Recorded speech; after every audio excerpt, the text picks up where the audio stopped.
In February of 1519, the Aztecs, indigenous inhabitants of South America, saw a strange sight on the horizon, as if floating mountains were slowly approaching the shore. They lacked the contextual reference points to recognize these massive ships for what they were, and it must have been an incredible experience, as confusing and disturbing as it was exciting. Montezuma, the god-king essentially worshipped by his own people, believed, like so many around him, that this new arrival was their god, Quetzalcoatl, returning at long last. Quote, "He has appeared, he has come back. He will come here to the place of his throne and his canopy, for that is what he promised when he departed." End quote. He viewed the new arrivals with an awestruck reverence and instructed his subjects to do the same. One by one, they paid this reverence to Cortez by kissing the ground in front of his feet, as they lavished him with the greatest gifts the sizable empire could muster. However, they then produced several human captives. Attempting to please the new arrivals, they sacrificed them in their honor, believing they may want to drink their blood, as was local custom. According to all accounts, the Spaniards were disgusted, and things quickly degenerated from here. Through a combination of masterful psychology, skillful fighting and tactics, superior technology, and exceptional daring, a mere 500 soldiers, approximately 10 ships and 15 horses, would go on to completely conquer, control, pillage, and devastate an empire of over 200,000 citizens. A feat that remains one of the most incredible in human history, and from a certain perspective, perhaps one of the most cruel and unjust. The looming, relevant question, one that seems little discussed and so often swept under the rug in our strange times, is why Aztec leadership was so certain that these men represented their gods, returning as promised after such a long absence. It was as if some latent genetic memory had been stirred, bringing to the fore so many of their most prized and ancient tales and myths, as they saw these massive ships and glimpsed the men covered head to toe in iron, with very white skin, predominantly yellow hair according to accounts, and with the vast majority carrying long beards. This facial hair wasn't an inconsequential thing. The descriptions and all artistic depictions of their god Quetzalcoatl show him with similar facial hair. An incredible development for a people incapable of growing such facial hair themselves. They referred to him as the bearded white god, and it said that he brought with him all the gifts of civilization, a story echoing so many similar tales from around the world. Montezuma is reported to have said, "You have graciously returned to take your throne, which I have held briefly in your place." But his kindness and magnanimous approach seemed to hide a genuine terror. Quote, "We are no match for them. We are mere nothings." End quote. And when he realized the new arrivals had requested to meet him personally, he was terrified. His first instinct was to run and hide. His anguish was such that he became paralyzed, unable to give orders or commands, lead his people, unable even to run. Cortez and his small army, likely composed of the martial elite of Western Europe, and the men most full of that type of vigor that demands challenge, adventure, and glory, are said to have challenged the Sun King to produce his best warriors in his entire empire, to test their mettle in man-to-man combat against Cortez's own best men. This terrified them still further, and after faring poorly against these new arrivals in this sporting contest, and after seeing the Spanish display some of their military technology, including the firing off of powerful cannons, the paralyzing terror reached a fever pitch, and helped lay the groundwork for all that was to come. This marked one of the most important pivot points in recorded history, the outcome of which would set the tone for the coming centuries. A meeting of two almost wholly distinct peoples, from vastly different backgrounds and cultures, separated still further by a nearly impenetrable linguistic barrier. We so often dismiss the accounts of peoples like the Aztecs or Mayans or Inca, along with several other cultures, as they speak to their origins and myths and history, as if these stories are purely fanciful invention, as if they know nothing of their own history, and simply crafted these stories out of thin air. A perspective that seems strangely hypocritical for a modern academia that increasingly seems so eager to reject European historical accounts and embrace all testimonies from those with whom they dealt. Though perhaps this is part of the issue here. The accounts of their past and the origins of much of their most foundational technology and cultural achievements selflessly gives credit to what seems to be a foreign element, arriving on ships from faraway locales. Even today, many tribal elders openly state, especially with regard to the Mayan and Aztec empires, that the Great Pyramid structures and megalithic constructions weren't of their own creation, and they do so in a matter-of-fact manner and with full confidence, as if this history and these truths were passed down in a direct, unbroken line through the generations. There are two takeaways I think are most important and relevant here with regard to our subject at hand. Firstly, Montezuma, described as long-headed and taller and larger and fairer in complexion than his subjects, claimed royal descent, and claimed to merely be keeping the throne in the absence of the men he felt had returned to reclaim it.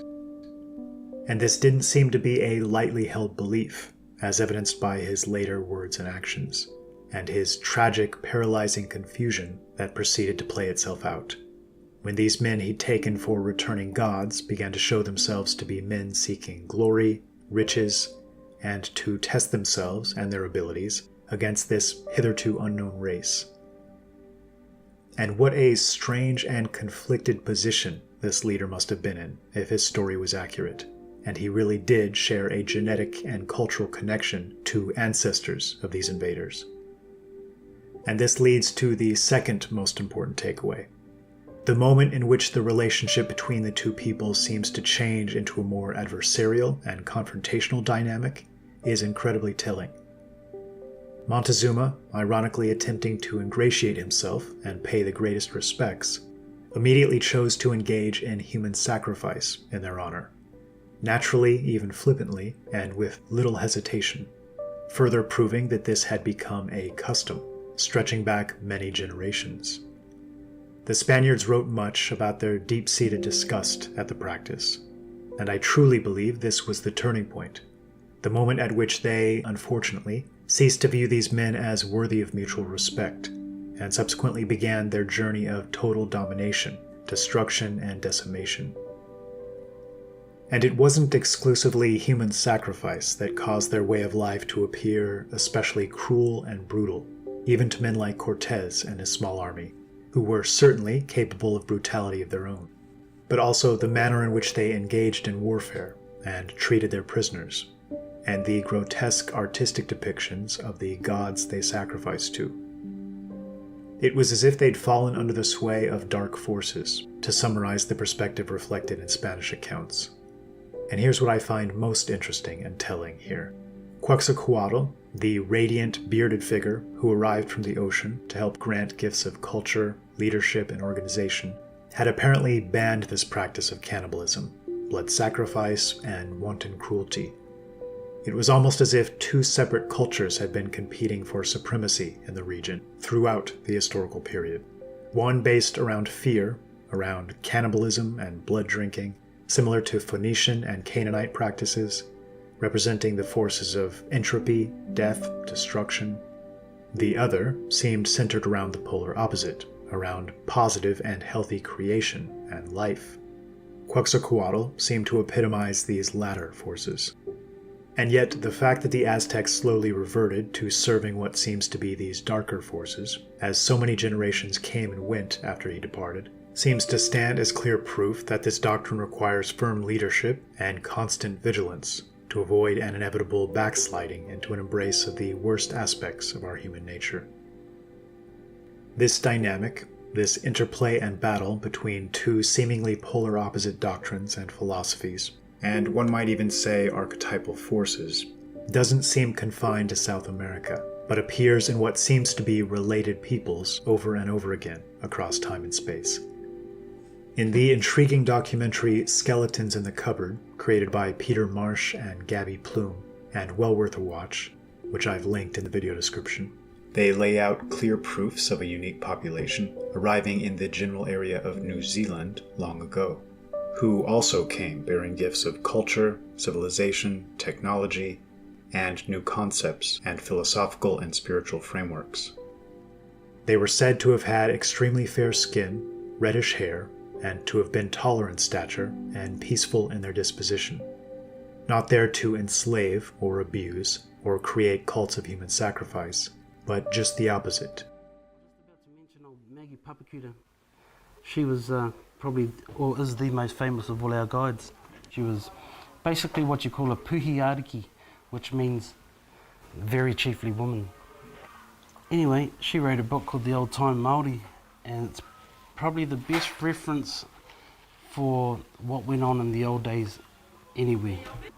Putiputi's father was of the tangata whenua or the Urikehu clans, okay, which were the people that were basically here before we got here, okay?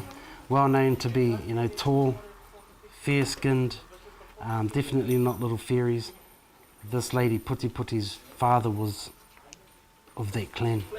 They lived on top of the mountain up the back here, the most sacred of all our mountains in the whole area is Nongataha. The name of their village was called Te Tuahu o Te Atua, which means the praying place to the gods. And that's basically where the Patu Paiari here lived. You go back to the islands, you're not going to see the swirling, the intertwining things, you know? Where does this come from? And it's like, man, I could translate that and make it look exactly like a Celtic pattern. You know, so we had to be influenced by peoples or surroundings that were already here. And a lot of them actually have very traceable whakapapa that's much, much older than any of the Polynesian Maori whakapapa, and they know where they came from. I know one individual, an old kuia, a very dignified lady, who claims to come out of Persia, and the area that she's talking about, very close to India. And when we did DNA analysis on this lady, it shows a high incidence of her blood group or her DNA in the Persian area, so she's quite correct. But then the second big block, if you like, of people that share her DNA are found in Peru.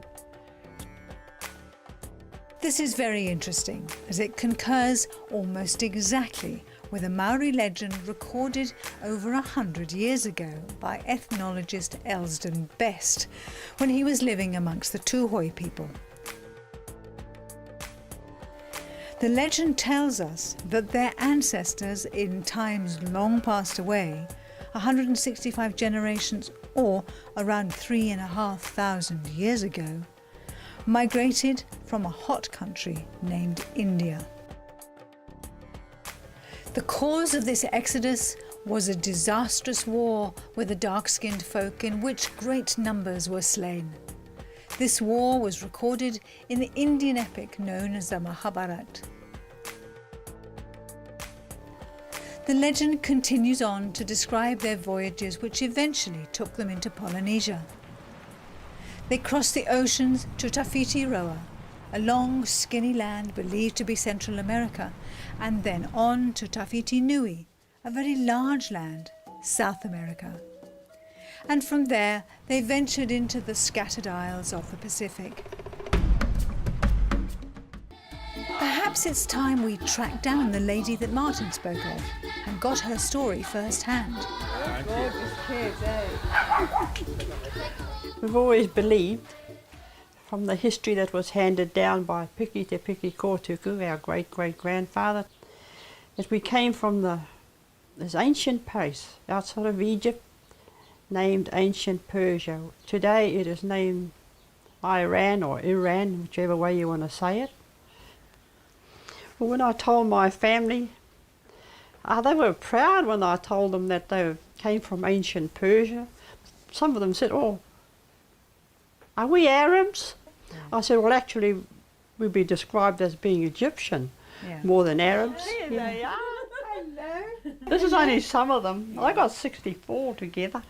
Yeah, that's Expensive grandchildren, Christmas. greats and great-greats. We're quite proud of it. We wonder what motivated Monica to publish her story. Well, in 2006, I was at the hearings, and this witness was saying that we were no more, that Ngāti Hotu had been wiped out, eaten out. It was quite hurtful hearing this story, and I was sitting there and I thought, oh, hell with this. I'm going to take this through the Waitangi Tribunal and prove that we still exist. And I gave my history, the history that was handed down from Te Piki Kōtuku. And the judge at the time, which was Judge Wainwright, she put it on the internet and it went worldwide, and there was a lot of hits came back from everywhere who knew of the people of Ngāti Hotu. And it was seen by the e-Local magazine, who took up the story. And from there I did my DNA with the Geographical Society DNA Registrar. And that DNA was sent to America to be analysed.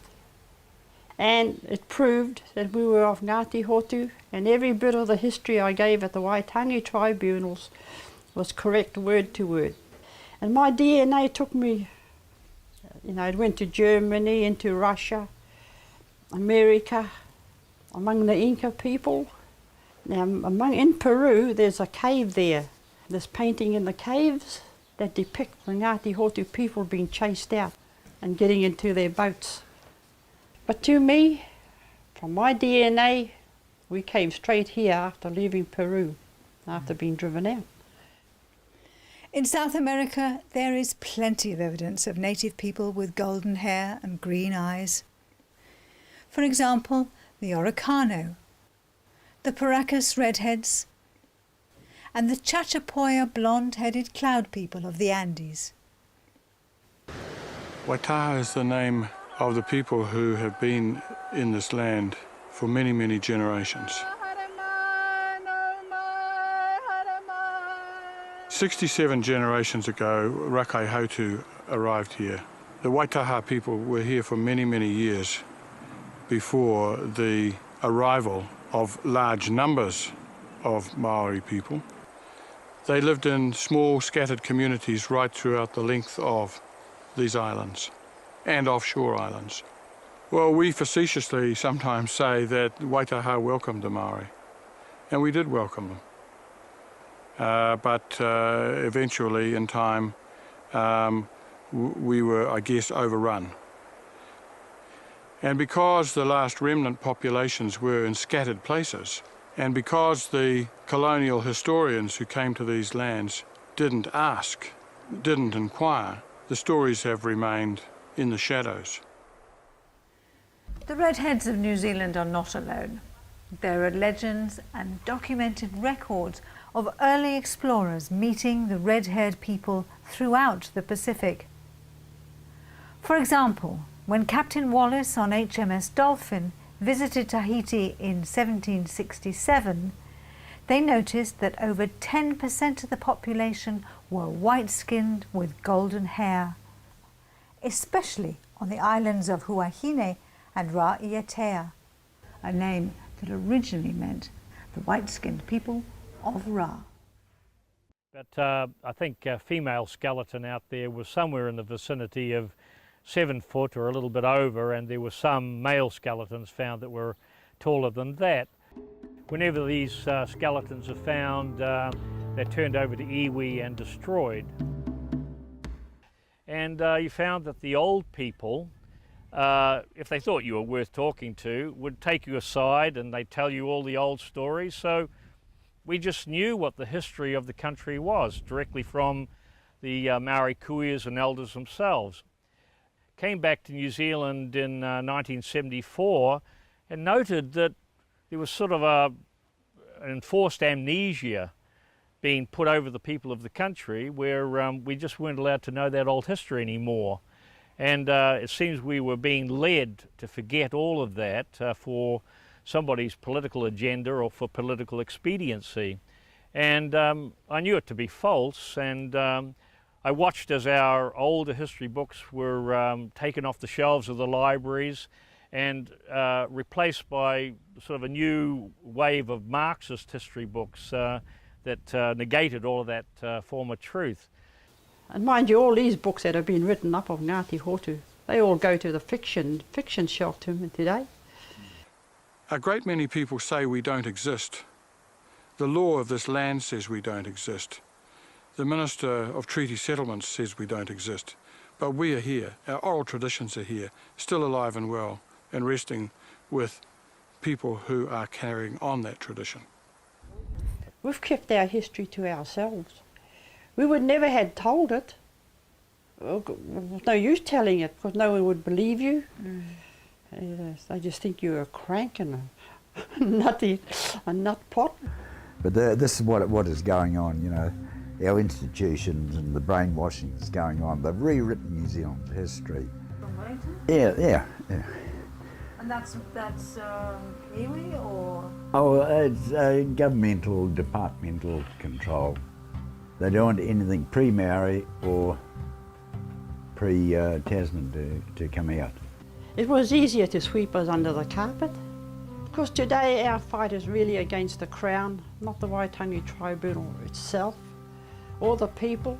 You can't blame the people when they got, you know, when they've got the power behind them. If we could have a Royal Commission of Inquiry and get the true, you know, academics in New Zealand and the groundwork people, do a complete, all the evidence is there. The documentary goes on to discuss the numerous cultural and genetic links between historical peoples in Peru, Egypt, the Middle East, and the Pacific, including Easter Island and New Zealand. And interestingly, as I was finishing part 2 in this series, Brian Forrester was releasing a video positing a theory that the now famous Cloud people of Peru seem to have the strongest genetic connection to the area around the Black Sea, and that he believes them to have traveled from the approximate region of modern-day Western India or Eastern Iran, which of course fits in perfectly with what we've just heard from the Watana matriarch. Though as far as I'm aware they haven't yet tested the patrilineal DNA, recent testing of an infant who died in Paracas approximately 2,000 years ago belongs to the matrilineal haplogroup U2E1, which is found in Proto-Germanic and Proto-Slavic peoples. And other remains tested from as recently as 1,000 years ago, tested as maternal haplogroup T2b, again a European haplogroup most commonly found in the British Isles, Baltic states, and Scandinavia. All of this lends still more weight to the idea that ancient Persia and India was an epicenter for a great deal of history we have yet to properly understand, and that branches of fair-skinned, seafaring people extended far beyond what conventional history currently gives credit for, seemingly spurred, so often, by natural disasters or major wars or conflicts. This branch that seems to have extended into South America, and subsequently into the region of New Zealand and Easter Island, seems to have separated from this larger family at a very early date, likely around 1500 BC. And likely has an incredible story, still waiting to be told. Ignatius Donnelly's landmark work, Atlantis, the Antediluvian World, which contains a wealth of valuable data points and information and context, regardless of one's opinions on the specific conclusions he draws, speaks of the Prussian polymath and first great scientifically minded explorer of South America, Alexander von Humboldt, coming across numerous plants he knew weren't native to the area, including a specific palm tree found in the Middle East, indicating their recent introduction. He speaks to his view that the Mayan alphabet is kindred to the Phoenician, and even flatly makes the claim that he believes the original Mayan people were, quote, of the white race. He speaks to numerous strong connections between South American empires and Egypt, and cites pyramids and their seemingly beyond coincidence peculiarities in their construction and their unique cultural significance as being one of the clearest examples. Cortés himself, in a letter to Charles V, claims he counted over 400 of them in one region, and this brings to mind the mound builders in North America and the similarity of these mounds to Kurgan burials. Donnelly goes on to speak to the startling similarities between the ancient Peruvian and European peoples, including having an order of women vowed to celibacy, essentially Vestal virgins, and they're dividing the year into 12 months. Quote, Senor Lopez's view that Peruvians were Aryans that left the parent stock long before the Teutonic or Hellenic races entered Europe is supported by arguments drawn from language, from the traces of institutions, from religious beliefs, from legendary records, and artistic remains. End quote. And another piece of evidence that seems to support this idea is briefly touched upon in the Skeletons in the Cupboard documentary. Namely, that the branch of this family that extended into South America and into New Zealand and the islands seemed to lack the disease immunities carried by those whose ancestors lived on European soil during the Great Plagues around the Middle Ages. When Captain Cook visited Tahiti 2 years later, the golden-haired people had all but disappeared. He was told that they had become sick and died just after the departure of the HMS Dolphin. Could it be that these white-skinned, golden-haired people were more susceptible to European diseases than the Polynesians? This might indicate that their lack of resistance to European disease means they weren't of European origin despite their appearance. The Phoenicians are quite the historical mystery. So often clumsily used as a catch-all term and given credit for so many of the findings of what seems to have been an international trade empire, they clearly don't seem to be responsible for many firsts, and those who deserve this credit may still be poorly understood. Donnelly cites a Professor Desor, who tells us, quote, We may remark, in passing, that there is nothing to prove that the Phoenicians were the first navigators. History, on the contrary, positively mentioned prisoners under the name of Tokhari, who were vanquished in a naval battle fought by Ramses III in the 13th century BC, and whose physiognomy, according to Morton, would indicate a Celtic type. Now there is room to suppose that if these Tokhari were energetic enough to measure their strength on the sea with one of the powerful kings of Egypt, they must, with stronger reason, have been in a condition to carry on a commerce along the coasts of the Mediterranean and perhaps of the Atlantic. End quote. And of course, these Tokhari call to mind the Tokharians and the Tarim Basin mummies along the Silk Road trade route.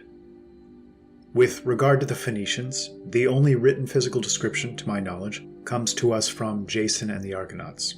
Quote, The son of Eetes looked like a Phoenician merchant, black of beard and with rings in his ears, with a hooked nose and a gleam of copper in his face. End quote. Although the OLB doesn't state this directly, if the totality of context it provides is true, the Phoenician seems to be an outgrowth, one might even say a bastardization, of the unique Phrygian expression of naval and trade power. What I find so striking is the fundamental differences in culture and worldview and philosophy between the two. The Phoenician and Carthaginian element became known for its perfidy, its strange blood rites and probable child sacrifice, possibly even cannibalism, depending on the sources one trusts.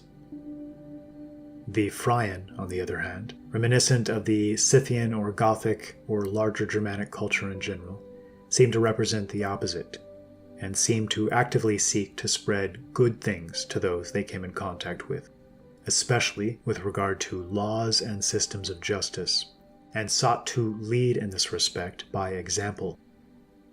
Might it be that these two groups were initially one, and that over the long stretch of time, certain enterprising personalities realized much more was to be gained through fear, slavery, and subterfuge?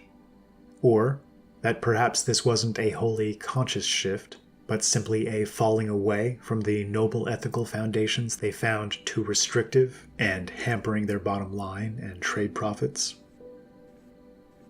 The evidence for what appears to be Phoenician influence in and trade with the Americas, stretching back to 2000 BC or beyond, is compelling and ever-growing. This is highly speculative, but might it be that this cult of human sacrifice that so disgusted Quetzalcoatl was a product of this influence? Might it be that the Aztec and Inca peoples were visited at different times by both of these two disparate cultures? The first of which established practices like human sacrifice, and the latter of which abolished these, and instead brought gifts of knowledge, culture, and a higher standard of living? Archaeologist Pierre Honor stated openly in 1962 his belief that pre-Columbian Mesoamerican civilizations were built by a fair-skinned people from the vicinity of Crete. Famed Norwegian explorer Thor Heyerdahl is one of the great many who shared similar beliefs. And there are some interesting possible etymological connections, though, as always, each one of these individually should be taken with a grain of salt. The term Mayans seems quite similar to the Minyans, which we'll discuss in a moment, the Minoans, the Mycenaeans, and, of course, is phonetically very similar to Frians. The Perus, spelled P-U-R-U, represented a confederacy of Rigvedic tribes involved in the major, quote, Battle of 10 Kings in ancient India, and King Porus is even speculated to have received his name accordingly. The OLB speaks to a sea king and Fraian captain named Inca, who chose to sail off into the unknown and wasn't heard from again. And the Mayan god Kukulkan is so similar to the Irish Cuchulainn, or Cuchulainn, that there's now open speculation that they may represent one and the same cultural tradition. These linguistic connections are tricky, and should always be approached with caution. While some may be extremely important, even keys to solving the most important of historical puzzles, others may be so indirect that they might be seen as wholly coincidental or meaningless. But I have no doubt that the key to solving so many of the questions we face is a deeper understanding of language and its development.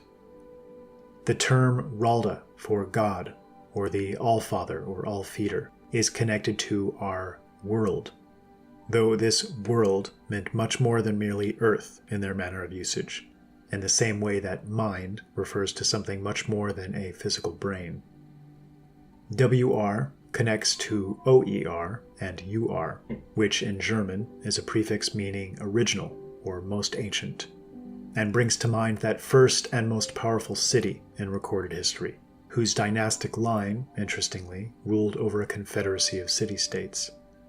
And I find the term all-feeder to be an excellent one, evoking the concept of the divine feeding into and flowing through all creation, with mankind, at his best, acting as ideal conduit, and representing the only creation we're aware of, with consciousness enough to spark desire for higher consciousness. Much like the Phrygian connection, the Sumerian connection is a bit striking, especially when coupled with Waddell's research, comparing Sumerian, Egyptian, and Indian kings lists mentioned in the last video. The Sumerian link is fascinating, and there's far too much on this subject to cover in this video. Their foremost stories and myths, when stripped of the specifics and reduced to their essences and core elements, have countless parallels with the stories and myths of Northern Europeans. Lugal was the Sumerian title for their nobility, their kings and rulers, which again calls to mind the aforementioned Tuatha Dé Danann and the aforementioned Cuchulainn's father, the legendary king and savior figure Lugh, pronounced Lu, who, according to Wikipedia, is associated with rightful kingship. Lugh, or Lu, refers to the Celtic word for light, very likely connected to the Proto-Indo-European luk, meaning to shine, the Old Frisian word loga, meaning flame, and to the Greek logos. An all-important factor to understand in attempting to piece together these aspects of history is that in cases in which there was a minority population representing a different racial or cultural group relative to those around them, over the generations this element is bound to all but disappear and become mixed and subsumed into the larger population, perhaps leaving strong cultural or linguistic traces insofar as they were dominant, but certainly not maintaining ethnic homogeneity. The term Scythian, much like the label Yamnaya or Aryan, has become something of a vague and muddied label. As a result of their habit of leading male-only war parties, in contrast to the later Gothic wagon trains, which included women and children, into foreign lands, and undoubtedly mixing, to some extent, with the native populations. Only the royal Scythians prohibited the enslavement of foreign peoples. The others, over time, gradually became something of a fundamentally different people, both culturally and genetically. Yet, unfortunately, for our own sense of modern clarity, are still referred to simply as Scythians by modern historians. They might even be thought of as something of the land-based Phoenicians in this context, though because they weren't nearly as interested in trade or accruing wealth, they seem to hold on to many of the nobler aspects of their cultural heritage, even as those that didn't push west but remained in the steppe regions slowly became more genetically Asiatic. I tend to agree with the author Anthony Radford in his claim that the Scythians were, quote, the horsemen of the Slavonic regions that were originally considered part of Freya's race and culture before the first disasters, end quote. The emphasis here should be on originally, which perhaps explains why there now exist so many varied and sometimes opposite or contradictory accounts of who these people were. And the same might be said of the ancient Indians, Persians, Phrygians, and Greeks. Alwyn Robbenheimer wrote the book Chronicles from Pre-Celtic Europe, which is largely about the Oera book and the spread of this seagoing empire it references. In it, he makes a bold claim. Quote, some of Homer's Greek heroes of the Trojan-Grecian War were Ionian descendants, such as the blonde-haired Achilles, Ajax, and Ulysses. Dares, from the Trojan point of view, also describes their heroes as having had fair complexions and blonde hair, such as Alexander and Hector. It would appear that the Trojans were essentially of Phrygian descent, while the Greeks, or Achaeans, were a mixture of Phrygians and the ancient tribes of Greece. There is a distinct possibility that the enmity between the Greeks and the Trojans could have had a racial connotation, with the Trojans having been the more sophisticated or snobbish Phrygian descendants of pure Freya's blood. It is nevertheless clear that Phrygian descendants fought on both sides. End quote. You'll notice Aelwyn Rabbenheimer uses the term Phrygian in place of Phrygian or Aryan, or whatever designation one might choose, in describing what seems to be this root lineage that subsequently spread so far and wide. It's worth noting the similarity between the name of those who led the charge to sack the strategically located naval outpost of Troy, the Achaeans, and the ruling caste or family or house of the Persian Empire, the Achaemenids. As Herodotus tells us, now the Persian nation is made up of many tribes, of whom the Pasargadae are the noblest. The Achaemenidae, from which spring all of the Perseid kings, is one of their clans. End quote. It's also worth noting that another name for the forces sacking Troy were the Danans, Dan being a naming prefix more widespread than nearly any other, from Scandinavia to Greece. Beowulf springs to mind, and this is wild speculation on my part, but perhaps the memorable fighting recounted in Beowulf was so significant, in part, because it represented an echo of a similar brother war between the ancestors of these same men so long ago. And consider the implications if the author is correct in his judgments here. Because refugee Trojans helped found Rome, and because others like Brutus are said to have gone to Britain, this would imply that the people spoken of in the Oera book may be the connective tissue between Greek, Roman, British, Phoenician, Celt, and Germanic, the latter including Scythian and Goth. I've personally come across a great deal of evidence indicating a far stronger Phrygian, British, Roman connection than I'd expected to find. This again calls to mind that famous passage Geoffrey of Monmouth quotes from an ancient letter from a British king to a Roman Caesar, as the latter took steps to deprive them of their freedoms. Quote, your demand, therefore, Caesar, is scandalous, since the same vein of nobility flows from Aeneas in Britons and Romans, and one and the same chain of consanguinity shines in both. which ought to be a band of firm union and friendship." End quote. The Norse Prose Edda, the word Edda itself being likely cognate with Veda, is one of the countless older documents referencing Troy, and what seems to have been an all-important flashpoint in the history of Western mankind. Quote, "Near the earth's centre was made that goodliest of homes and haunts that ever has been, which is called Troy, even that which we call Turkland. This abode was much more gloriously made than others, and fashioned with more skill of craftsmanship in manifold wise, both in luxury and in the wealth which was there in abundance. There were 12 kingdoms and one high king, and many sovereignties belonged to each kingdom. In the stronghold there were 12 chieftains. These chieftains were in every manly part greatly above other men that have ever been in the world. One king among them was called Munyan or Minun, and he was wedded to the daughter of the high king Priam, her who was called Troan, and they had a child named Tror, whom we call Thor." End quote. And elsewhere, echoing the same story, the Edda continues, quote, "Next they made for themselves in the middle of the world a city which is called Asgard. Men call it Troy. There dwelt the gods and their kindred. That kindred which we call the races of the Aesir, that have peopled the elder Asgard, and those kingdoms which pertain to it. And that is a divine race." End quote. And it then goes on to speak to a return journey to Europe, in which, just as the OLB insinuates, these heroes were hailed as gods by many of the peoples they encountered. Quote, "Therefore he made ready to journey out of Turkland, and was accompanied by a great multitude of people, young folk and old, men and women.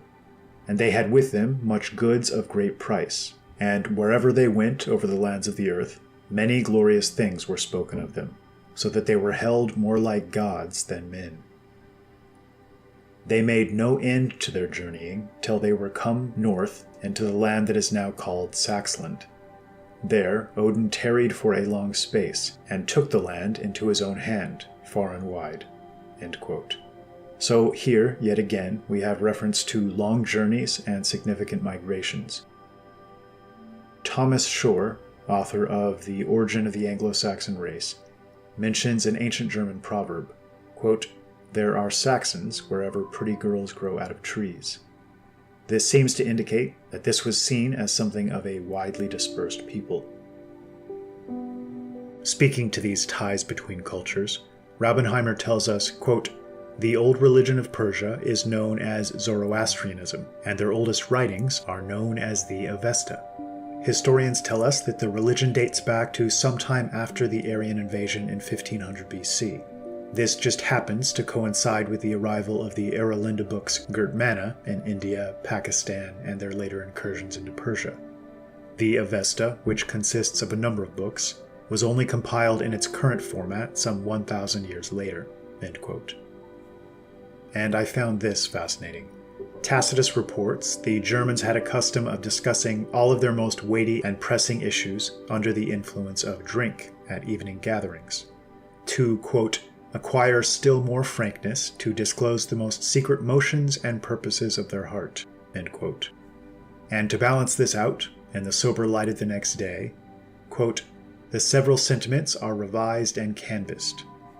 Speaking about the Persians, Herodotus speaks of exactly the same practice. Quote, "It is also their practice to deliberate on affairs of weight when they are drunk, and then on the morrow when they are sober." And speaking further to this Aryan invasion, the author goes on to cite a report by one Bijal Trivedi entitled "Genetic Evidence Suggests European Migrants May Have Influenced the Origins of India's Caste System." Quote, "A new study has revealed that Indians belonging to higher castes are genetically closer to Europeans than are individuals from lower castes, whose genetic profiles are closer to those of Asians." End quote. It goes on to mention that there seems to be more patrilineal European genetic input, indicating the invaders were predominantly male. Finally, he goes on to make a point I feel is vital, citing a Professor Norman Brown, quote, "The evidence of the Rig Veda shows that during the centuries when the Aryans were occupying the Punjab, and composing the hymns of the Rig Veda, the northwest part of the subcontinent was culturally separate from the rest of India. The closest cultural relations of the Indo-Aryans at that period were with the Iranians, whose language and sacred texts are preserved in the various works known as the Avesta, in inscriptions in Old Persian, and in some other scattered documents. So great is the amount of material common to the Rig Veda Aryans and the Iranians that the books of the two peoples show common geographic names as well as deities and ideas." End quote. Raubenheimer goes on to speak to the Oera being the only work that explains the Germania in ancient Iran connection to the name of Germany as used today. It's also worth noting that Freya is mentioned by name in the Avesta, as are the quote, laudable descendants and posterity of what they refer to as the Freyana house or lineage.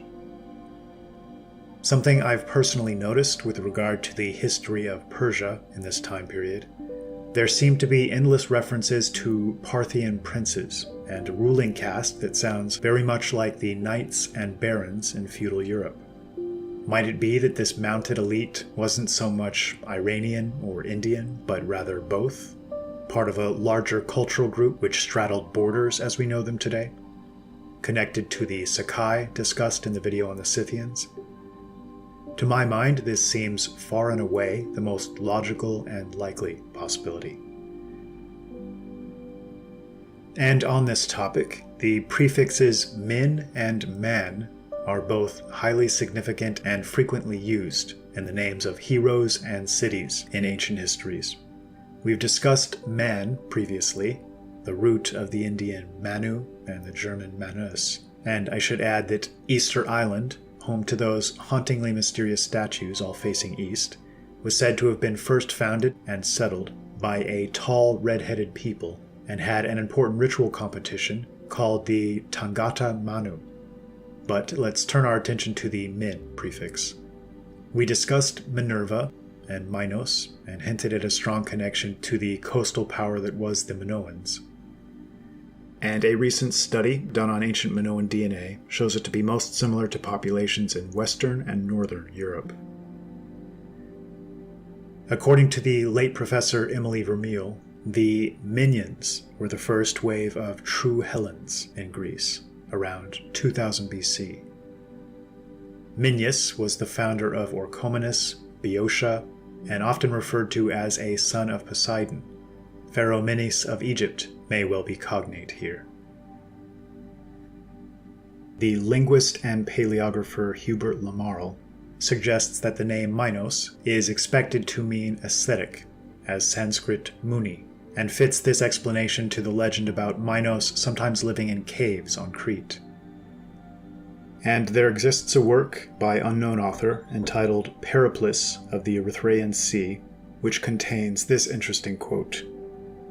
Before it there lies a small island, and inland behind it is the metropolis of Scythia, Minagara. It is subject to Parthian princes who are constantly driving each other out. This name, Minagara, is purely Old Frisian. Here we seem to have a connecting tie between Scythians, Persians, Indians, and the Phryans of the OLB. A Scythian metropolis in the Indus Valley with a Frisian name, often subject to Parthian, Iranian princes. When we consider the extremely close ties and heavy overlap with Troy, Greece, Egypt, Minoans, and Mycenaeans, an incredible interconnected picture begins to emerge. This is fascinating to me, and like so much more information in a similar vein, seems to hint that perhaps this was, at one time, essentially a singular people, or at least a very close family of kindred peoples, who certainly didn't draw the same dividing lines between themselves as we're attempting to draw today. What if the term syncretism, so often used to refer to neighboring nations borrowing customs or beliefs from one another, wasn't the most accurate framework, and that these customs or beliefs instead sprang from a single root? Another finding that seems to support this theory of a confederacy of peoples are the constant references to massive armies being fielded in times of need, drawing in men from different nations with different martial specialties. To cite one example in the OLB, quote, Then the Twisklander princes assembled, and after 3 times 7 days and nights, they chose Ulrich as military leader. He was given 200 Scots and 100 of the strongest Saxmen as an escort." End quote. And later, the Scythians or Goths are said to have raised armies of over 100,000 men in this manner. There's a little-known tale about the Scythian queen Manithra, also known as the Lestress, taking a trip with 300 maidens to visit Alexander to, quote, "seek issue from him," leaving only after she believed herself to be pregnant. The OLB speaks of the Gertmen as calling Alexander king. Lineage and ancestry was of fundamental importance to these people. Bloodlines and genetic ties meant something very real and important. And consider these mounted warriors, whether it be the Aryan invaders that swept into India, or the Parthian princes so often mentioned, that seem to represent an aristocratic ruling class. Is this not something of a mirror image of the knightly caste in feudal Europe? Being part of elite cavalry regiments was the surest signal to the world of distinction and good breeding throughout much of Europe, up until just a century or two ago. Intriguingly, in territory in India formerly under Achaemenid control, Alexander meets and defeats a renowned warrior King Porus, as he and his men push into northwestern India, a man said to have been over 7 feet tall. Details are scant as to the specifics of his background, though tellingly, it's said that his vanguard soldiers carried a banner of Heracles. Alexander was so impressed with the caliber of the man that he left him in charge of a vast swath of territory as he departed. Heracles, also known as Hercules, seems to be a foremost example of the ties that bind these brother or cousin peoples together. Alexander's own famed lion helmet was of the lineage of this same Heracles, who was, of course, a hero to the Greeks. Quote, "the greatest of Greek heroes, a paragon of masculinity, the ancestor of royal clans who claim to be the Heraclidae, and a champion of the Olympian order against the chthonic monsters." End quote. Roman emperors, too, identified themselves with Hercules, and Tacitus tells us, the Germans, quote, "sing of him first as the foremost of all heroes when they are about to engage in battle." End quote. Dionysus is a similar figure, likely involved in the Aryan invasion in India somewhere around 15 to 1600 BC. Megasthenes tells us, quote, "Dionysus taught Indians several things, including how to grow plants, make wine, and worship. He founded several large cities, introduced laws, and established courts. For this reason, he was regarded as a deity by the Indians. He ruled India for 52 years before dying of old age. His descendants ruled India for several generations before being dethroned and replaced by democratic city-states. The Indians who inhabited the hill country also claimed that Heracles, a Greek deity, was one of them. Like the Greeks, they characterize him with a club and the lion skin. According to them, Heracles was a powerful man who subjugated evil beasts. He had several sons and one daughter, who became rulers in different parts of his dominion." End quote. And speaking of deified figures, this dynamic of an individual from a royal clan bringing knowledge and civilization to the region in this time period is strikingly similar to an OLB account. Quote, "When Minerva explored the land which is called Attica by the inhabitants, she noticed that all the folk were goat herders, who lived on meat, herbs, wild roots, and honey. They were covered with skins, and had their shelters on the slopes, or hellings, of the mountains. Therefore they were called Hellingers, Helens, by our own folk. At first they ran away, but when they saw that we were not after their possessions, they came back and showed a great willingness to become our allies. Minerva asked if we could settle there in peace. That was permitted on the condition that we would help them combat their neighbors, who regularly came to kidnap their children and rob their possessions. Then we built a burg at 1.5 pole distance from the harbor. On Minerva's advice, it was called Athena, because, she said, those who come after us must know that we did not come here by cunning or violence, but were received as allies, or Atha." End quote.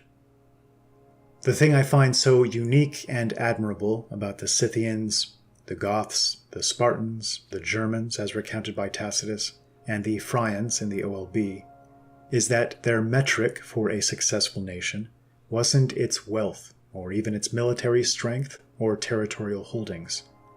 First and foremost, as a foundation upon which everything else might be built, they seem to have sought to cultivate justice in the highest sense of that word, and to live and deal with others honorably and nobly. I can't help but think they may have been some echo of Plato's beautiful account of the men behind the sprawling empire of sea kings before the deluge in Critias. Quote, "For many generations, as long as the divine nature lasted in them, they were obedient to the laws and well affectioned towards the god whose seed they were. For they possessed true and in every way great spirits, uniting gentleness with wisdom in the various chances of life, and in their intercourse with one another. They despised everything but virtue, caring little for their present state in life, and thinking lightly of the possession of gold and other property, which seemed only a burden to them.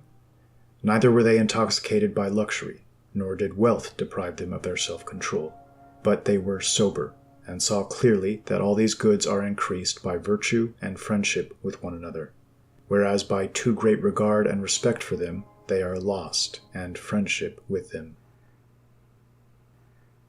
It's important to note that although there certainly seems to have existed a seagoing empire with virtual limitless reach, as so clearly evidenced by similar megalithic structures found in key positions around the world, and constructed in similar manners, how much the empire resembles Plato's account and modern conceptions of Atlantis is an open question. And the date given for its own destruction clearly predates the later flood of 2193 BC. But the possibility certainly exists that the sea kings of the OLB were of the cultural lineage and perhaps even genetic descendants of these sea kings of a more distant age. In previous videos, we discussed the Phrygian conception of God, and as Tacitus mentioned in his description of the ancient Germans, their refusal to worship idols or any of the minor deities created over the generations. But there's another factor that leads me to believe a singular mode of spiritual belief may have dominated across all Aryan peoples long ago. Because languages develop as utilitarian tools to navigate our day-to-day reality, they fail utterly when it comes to speaking to the highest matters, especially the nature of the divine. In what I believe was an attempt to bridge this gap, the most important ancient spiritual texts from Iran to India to Scandinavia employ a creative method, one that I've come to deeply appreciate.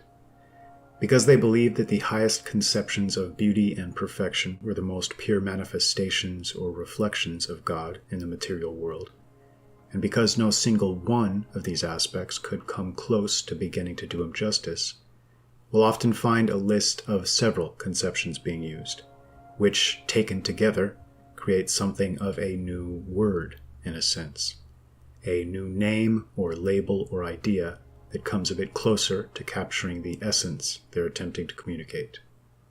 In the Norse Edda, Gangleri asks about the nature of God.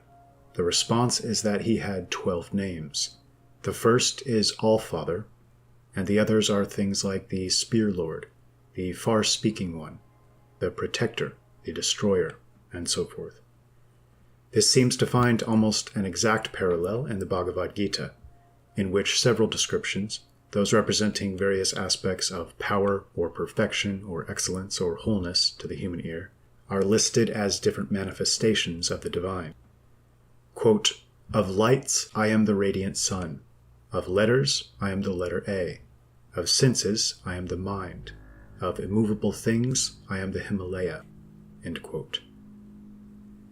The Oera speaks of many well-known figures, Odin, Minerva, or Athena, Minos, Neptune, and laments that these individuals, though great and worthy of respect, were deified.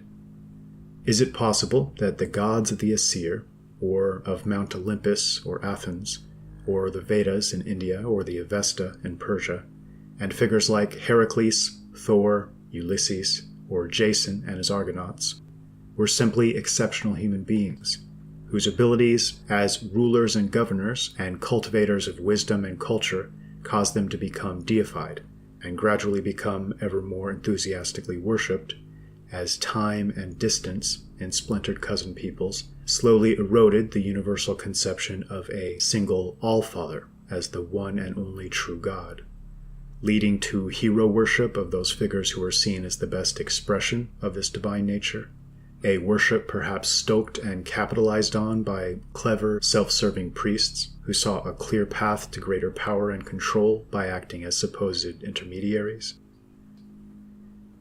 It's striking how many of Europe's leading minds, upon discovery of the oldest works in Persian, Greek, and Sanskrit, felt the most powerful resonance. In many cases, they seemed shocked at how the ideas they expressed felt in no way foreign.